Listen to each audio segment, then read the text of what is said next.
What's up, everybody, and welcome to Touching Tornadoes. My name is Conrad, and how are you, buddy? I hope you got through the Christmas season, the Christmas holiday, because we're still in the season. My wife, she went ahead and put up everything. We're only a few days after Christmas here. It's the 28th or the 27th of December as I record this, so maybe you don't celebrate Christmas. Maybe you don't even know what it is, and you're just really confused right now. You never heard of it, but in our house, we celebrate it. It's on the 25th, and typically you leave the stuff up, the tree and the decorations and ornaments and stuff up until New Year's, Valentine's Day. Everybody's got their different traditions, but my wife's like just ready to just put it in the rear view. She's ready to dive into. I don't even think we're gonna stop for New Year's. We're just full steam ahead. And so she's got it all packed up and ready to put into storage. So that's what's going on. I hope you had a good one. I hope you had a good holiday. I imagine you did. If you're watching a podcast and a YouTube video about what bipolar is, you probably had a really good holiday. That's usually what that means. So thanks for being here. Yeah, I do want to thank everybody. There's been a few people, some people from episodes and shows past, some of the other things that we've worked on that reached out and have found the show and I noticed had subscribed on YouTube and had said something. So if you like the show or you were a fan of the previous shows, don't be afraid to hit subscribe on YouTube or on any of the podcast places, Apple Podcasts, Spotify.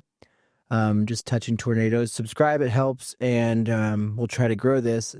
And I don't know for sure if the whole podcast is going to be always just like bipolar related or if all mental health related or if I'll be able to tie it back. I don't know yet.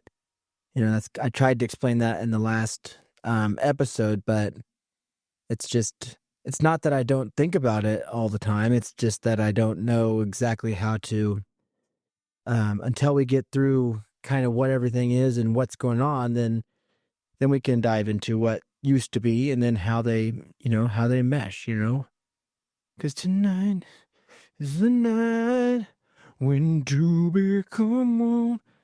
We'll start playing that Boys to Men once we figure it out. So, yeah, I did get to hear from some people, and I know they hopefully had a good Christmases too, but I did think that this will be the third episode that we've done here on Touching Tornadoes, and maybe it's a good time to I'll just kind of break down in my own words what I've learned here about what this stuff is and all that. So,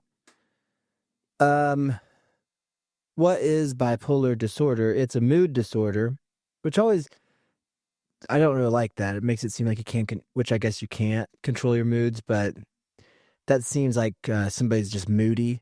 And a better way to put it, I think, is it's a mood state. Like sometimes it gets described as, and maybe for some people, apparently there is one thing. It's a spectrum. Bipolar as a thing is a spectrum.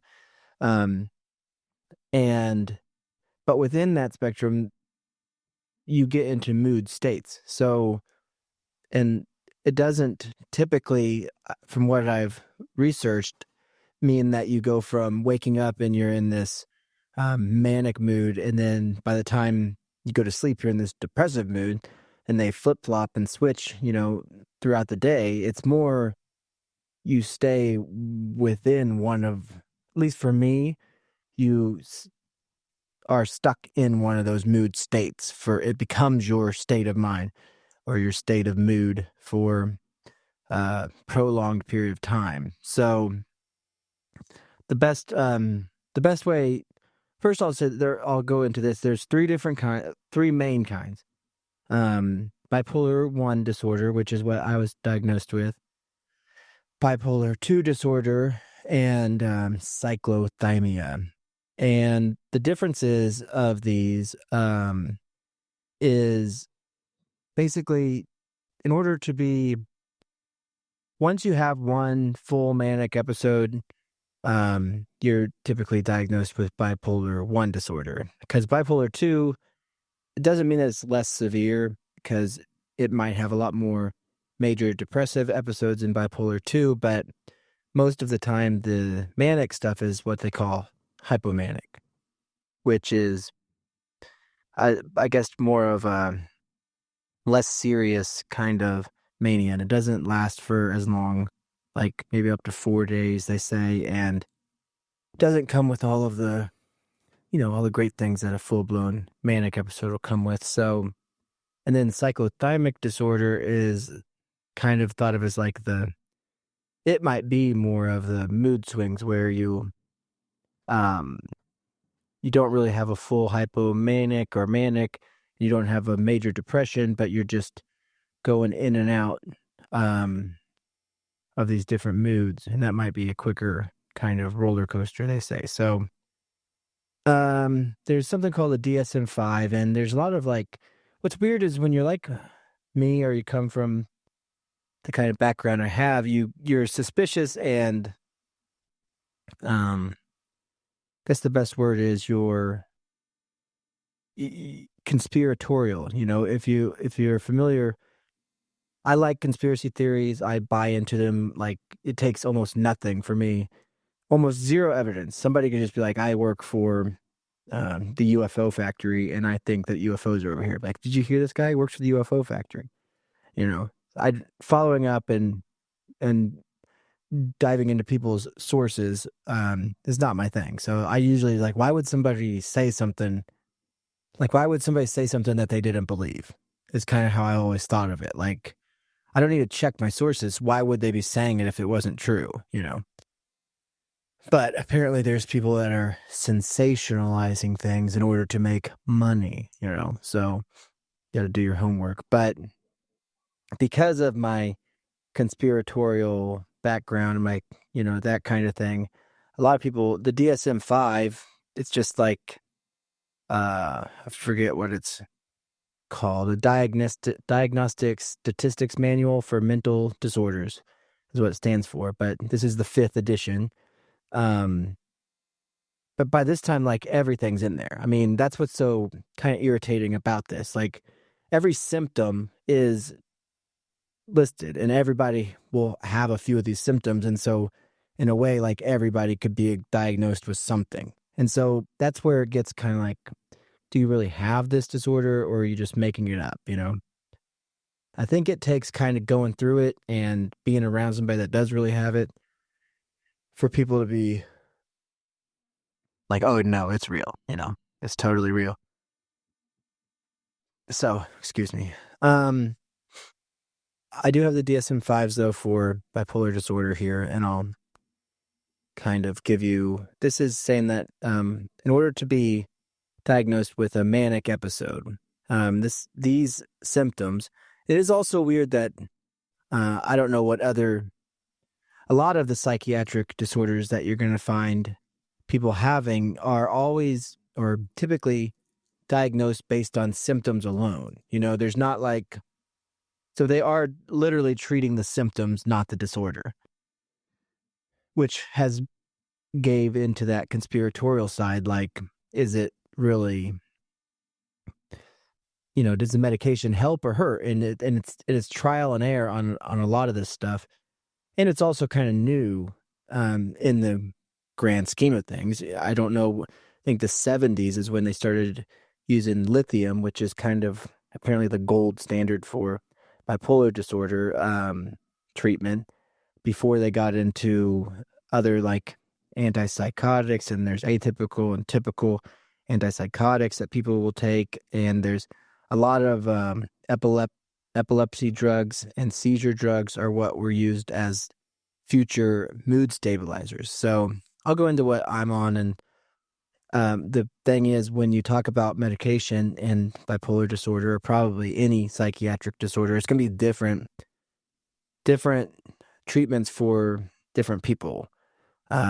So just because something works for, just because that guy from Nirvana lived such a great life on lithium, doesn't mean that, you are. So there's all kinds of different things that they put people on. So, for manic episode, you're going to have a week or more of this, according to the DSM-5, and that's elevated or irritable mood.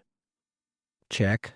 And when you go in there too, they give you I forget what they call it, but the psychiatrist's office will have like a form that they're going to go through with you as a potential patient, and they'll list off like this admittance form basically of all these different symptoms, and you'll fill it out, and after you click off 3 or 4 of these, you're already like, okay, this guy's probably bipolar. But there's like 20, and if you click off all 20, yeah, you're probably you're a Hall of Famer. So you got a week or more of elevated or irritable mood, a week or more of increased energy or goal-directed activity.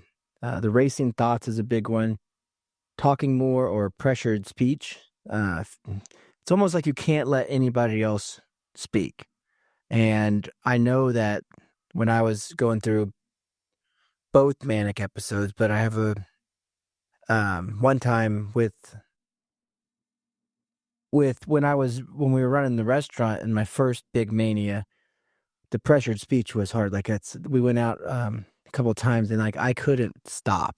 I couldn't even get the word. Like it literally is pressured speech. So I remember trying to explain like this breakdown of like how cash flow works and how I've hacked how the slot machines in a casino and how cash works. And I was trying to like almost write it out like I'm Zach Galifianakis or something and explain it to my cousin, and I couldn't. He's like, I'm trying to follow along, it's like 3 a.m, and that's the next thing. Less need for sleep, impulsivity, and risky behavior. So those kind of all go into that night at the casino where I thought the storm was coming. So it gets kind of, there's more, but if you have those, that's your manic episode. And you're going to have also some other ones are like more promiscuous, like your libido almost gets just hyper. Everything is just enhanced. And people describe it as like it's awesome. Like it's not. There is something called dysphoric mania. Where there's mania where it's euphoric, and people who have it, you feel like you can run 30 miles, you can do all these things that I understand where those people get that euphoria. I had the same kind of energy and the same kind of stuff, except for when it's kind of goes against your character. I don't look back at the manic episodes as is, because sometimes you get like, I wish I could be back there. No, because it was scary because I couldn't feel like I could control it. It was just too much. So, and maybe hypomanic though, where people with bipolar 2 will have hypomanic. They won't go into full-blown mania. So the hypomanic, you're going to have similar things to mania, but they're just less intense and shorter. So you might only have 4 days of this, and it doesn't typically or usually require hospitalization. And I know that once you are hospitalized with a manic episode, which usually happens by family or friends bring you in, and if not, you'll have a run-in with the police or something, because you just get built up to such a point, you're going to do something so risky, driving too fast, thinking you can fly, thinking you've solved the mystery of the universe, the grandiose things, thinking you're a prophet, where you'll do or say enough weird stuff where, somebody's going to call Johnny Law and have you get, taken in, and you'll go to a hospital, and I think they call it like a section 12 or something. I don't know. It's not how my whole situation worked, but I've done some reading on it, but once you get hospitalized, you're going to be diagnosed bipolar 1. So just off the bat. But your hypomanic episodes for people who are bipolar 2 and bipolar 1 people can have these, And that's what I think happened to me. Like, I had this full-blown manic episode, which I remember parts of it, but a lot of it, and I know that happens, is a lot of the whole time period throughout my mania and hypomania gets kind of fuzzy or shifted, and you don't remember some things. And so I don't remember exactly how long my first one lasts, whether it was a week or 2 weeks, 3 weeks, and you kind of build into it and build up to it. And then I know that I feel like I kind of crashed from the manic part, but I really stayed kind of hypomanic on that edge for the remainder of almost a year. And the weird thing is I tried to combat it in my own mind, not knowing, at this point, not diagnosed, not even really understanding what had happened and what I was going through still. And that was until almost a full year, actually almost exactly a full year had went by in my last manic episode, which these things get triggered by different events, high stress events. It just depends. And I had a loss in the family for this other one. And so I was already building up, and I was probably hypomanic, and then trying to do the things because also, like, for me, the seasons, it happened around the springtime, both times, for my full-blown mania. So, like, I felt it all building up this past February and March and stuff. And then when my uncle died, it's like that was what burst it again into full-blown mania. And even then, you just build up. But anyways, so the depressive episodes, you're going to find these in the bipolar 2 and in bipolar 1. So you're going to have the persistent sadness. These last for 2 weeks or more to be considered a depressive episode. And I guess what happens a lot of times is people will get depressed and they'll just go in, because they've been depressed for 3 weeks, 4 weeks, and they'll get diagnosed as having like whatever that is, general depression, or there's all kinds of different disorders that are strictly for people who are depressed. But the problem is they're going in when they're depressed, and people who are diagnosing them aren't seeing that they also have maybe a hypomanic side. So they don't get diagnosed as being bipolar yet. So they say that the misdiagnosis for bipolar, like, you can be like a 10-year period where people are, being misdiagnosed for this. So, but anyways, in a depressive episode in bipolar, you're going to loss of interest in activities, fatigue or low energy, changes in sleep or appetite, feelings of guilt or wordlessness, difficulty concentrating, and thoughts of death or suicide. So the thing is, when you're in that depression, that it's not like just feeling sad, you can't get out of bed. You feel like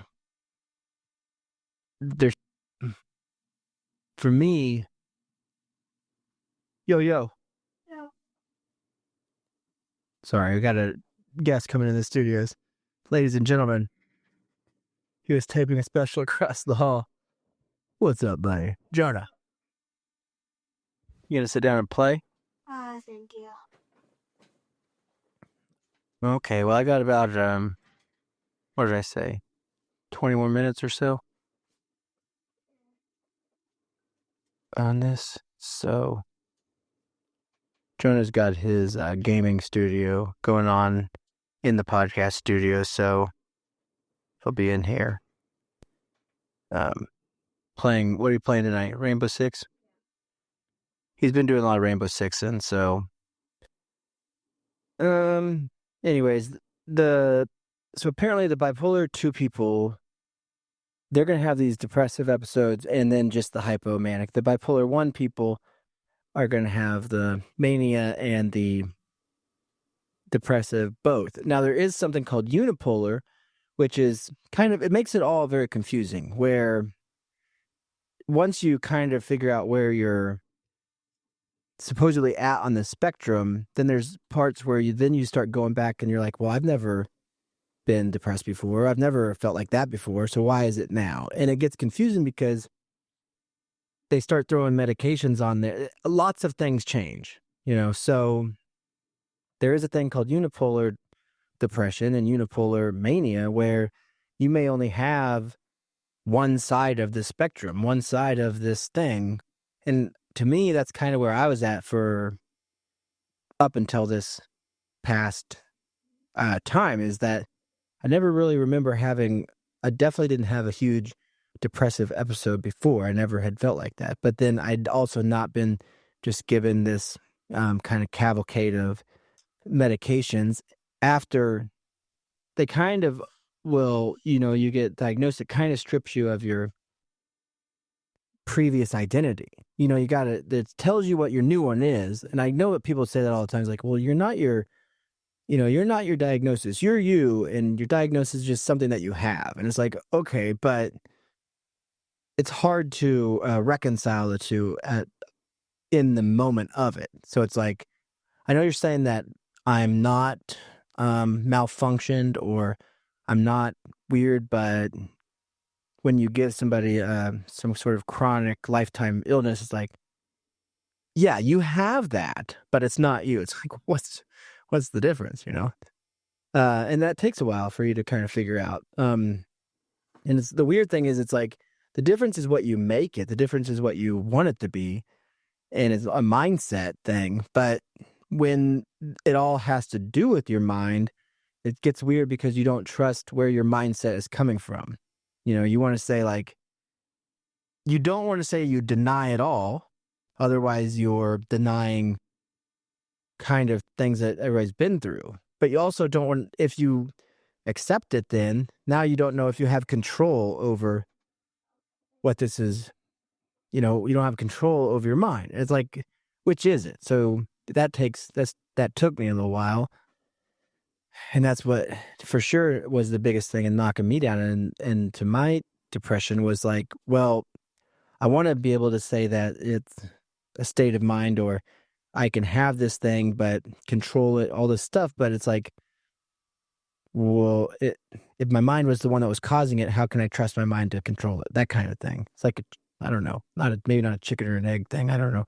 Anyways, and I guess it's different for everybody, obviously. But that's kind of so there's the three disorders, the bipolar 1, bipolar 2, and cyclothymic. And then within those, there's like rapid cycling, there's mixed states, and this just gets into, it's almost like nobody can deny. You could just go in and be like, I think it's a mixed state, and everybody's just going to nod their head like, yeah, it sounds like it, so it's kind of weird in that way, where you do become your own advocate, but you also become like your own doctor in a way, because they don't usually stop. They just kind of go along with it, which gets kind of frustrating because you can continually like dig your way into more and more of a hole, and so, or dig your way out of it, and to the other side of the spectrum, where it's like, well, I don't think I have it. And they're like, okay, you probably don't. And then you just keep going. At some point, it's like, if you guys are just going to tell me and affirm everything I say, then what the heck are you good to hear for? So it took a while to kind of understand the lingo and understand the differences, and you kind of have to go through them to understand them. But I guess the best way because there's, there is this thing where, is it genetic? Well, it is, but everyone has it. That's one thing. I heard only one doctor that described it the best way that I can explain it is, it's like everybody's born with a jar inside of them, right? And in that jar, you're allowed to put like gumballs. Just picture gumballs, okay? And once you fill up this jar with gumballs, and it overflows, it's like, well, now you've now you are bipolar, like you've overflown your bipolar jar. But the problem is some people are born with their jar already being like half full of gumballs. And so the experiences they have throughout their life, if there's trauma, whatever it is, they will add gumballs to their jar. But if you started with an empty jar, you might go through your whole life like, the Rolling Stones guy, and you're partying you're 150 years old and you've just been partying the whole time, and you've jumped out of freaking hotel rooms and everything else, and you're never going to get it. Or you can be, 18 and get it because your jar was just already had some gumballs up inside it. So apparently I had some gumballs inside my jar, and my experiences and the stuff maybe self-inflicted with the amount of things I tried to accomplish and continue to try, the stresses and the pressures I've tried to put on myself, and maybe I filled up my gumball jar too much. And so there's a part where it's like, it's not your fault. It just is a thing. Don't blame yourself. But then there's other parts like, well, had you taken care of everything better, would it have not filled up? That's kind of always, I'm imagining that stays within somebody's mind the whole time. So anyways, that's basically what it is. So if you know somebody that might have bipolar, you really don't know where they're at on the spectrum and which kind they have, I guess. Whether they have bipolar 1 or 2, and there's not really one that's worse or more serious than another one. It's just that the symptoms of them for each person can be more severe, I guess. So the thing is, it's the biggest thing that you have to find is what your treatment will be, and it's going to be a mixture of the medication, the therapy, and more than anything, I think, though, is the self-awareness. Like, that's a big part of it that when you first go in, they don't tell you that. But when you have no idea that you have something and you have no idea what to be looking out for, and you have no idea, it's really hard to be self-aware. It's the opposite of self-aware. You're unaware. And so once you know that and you kind of accept it that you have it, then you're on the lookout for these things. And you also know, like, not even being on the lookout, you're just,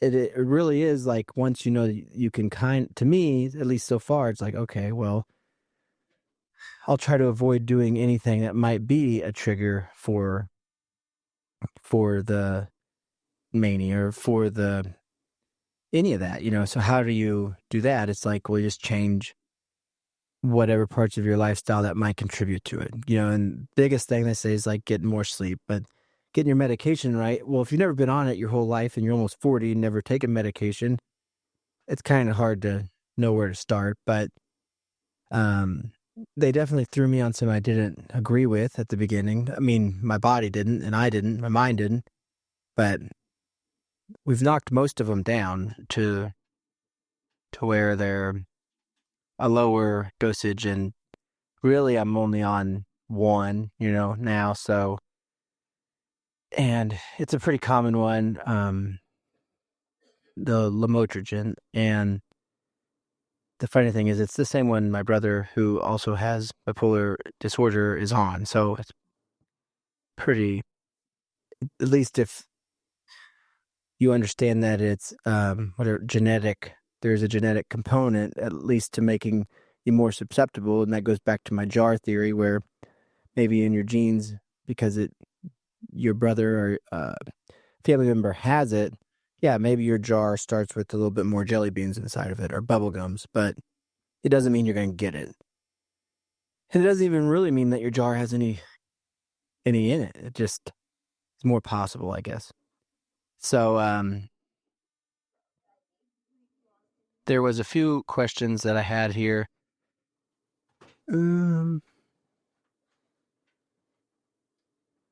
What does it feel like? It really just feels like you just don't run out of energy. Then another one, when can you tell you're having an episode? Well, it kind of goes the first one, when you don't run out of energy. Sometimes it might be other people that would notice, but the biggest thing is knowing that you have it and knowing what to look for now. So before you're diagnosed, I don't know how you would know. And I actually watched a couple of documentaries where that's usually what is happening. People don't know that they're going through it when they're going through it because they've not been diagnosed. But the problem is once you become leveled out, or you're normal, whatever that, once you become baseline is what they call it, and you feel good, you almost are like, why would I need any medicine? Or maybe I can manage this without medicine. And that's what happens to most people, where you feel that way. And it's because I guess the way I've tried, because I feel that way, like now, it's like you almost feel like you're weaker for taking it or something like that. But I guess the way I look at it is it almost feels like the medicine's not doing anything. And I guess that's a good thing because it means you're probably in a good place. It's like, this isn't doing anything. So why would I even need it? Would be the next question. And then the problem is people stop taking it and then they get ramped up again. They get into another episode and then all of a sudden, they're starting over. I guess my thing is, if it's not doing anything, if you think it's not doing anything, but you're staying in baseline, then just go on thinking it's not doing anything. Like, what does it matter? Just keep taking it. You can still think it's not doing anything and take it. I mean, if you have insurance, which is a big thing, but even without it, you can get on like Amazon now I'm not a doctor. You have to have a doctor prescription. I don't know. You have to have something. I don't know if you have to have it for Amazon. I just know you can go to Amazon Pharmacy right now and subscribe to it, and you can get these medications. So take it up with Amazon, I guess. But so they're not like prohibitively out of reach, depending on which one you're on. And if you don't think they're doing anything, but you're staying baseline, then just take them and don't think they're doing anything. Like, who cares? As long as you're staying chill, then what does it matter? So that's kind of where I'm at with it. Another question. So can you tell when you're having an episode? Yeah, you can, or I could. I guess I can know that I was now, but then also you can definitely tell when it's the other side of it, the depression. Like, that it's not what you want to be, but you can't necessarily control it. So do you sleep during manic episodes? No, you don't. You're just up. Is bipolar disorder curable? They say no, it's treatable. That's true, but also I like to look at it in kind of the big picture. It's kind of like what I was saying. They didn't even really have a treatment for it until the 70s. And since then, the different things that people are using, like the lamotrigine, I don't think started becoming a treatment for it until the 90s. And so if you kind of follow that, just because it's not cured now doesn't mean it won't be in the future. So I like to have hope that, all this money we're sending to, I guess in taxes, I don't know, all this money we're sending Pfizer, when they get done making up, why to wear a mask for COVID, then maybe they'll spend some of that money on chopping down a gummy tree and figuring out what's going on with this bipolar, and they'll give us a medicine that cures it, So another question, are bipolar people dangerous? No, I mean, I guess not any more than anybody else is, I suppose. More dangerous to themselves than anyone else is kind of what the theory is with that. Do you regret things? Yes. That's the hard part of it. That's probably goes into the next question. What's the hardest part of it? Is that so? Anyways, I probably didn't do a great job of describing what all of these things are, but I can go into more. If you have any questions about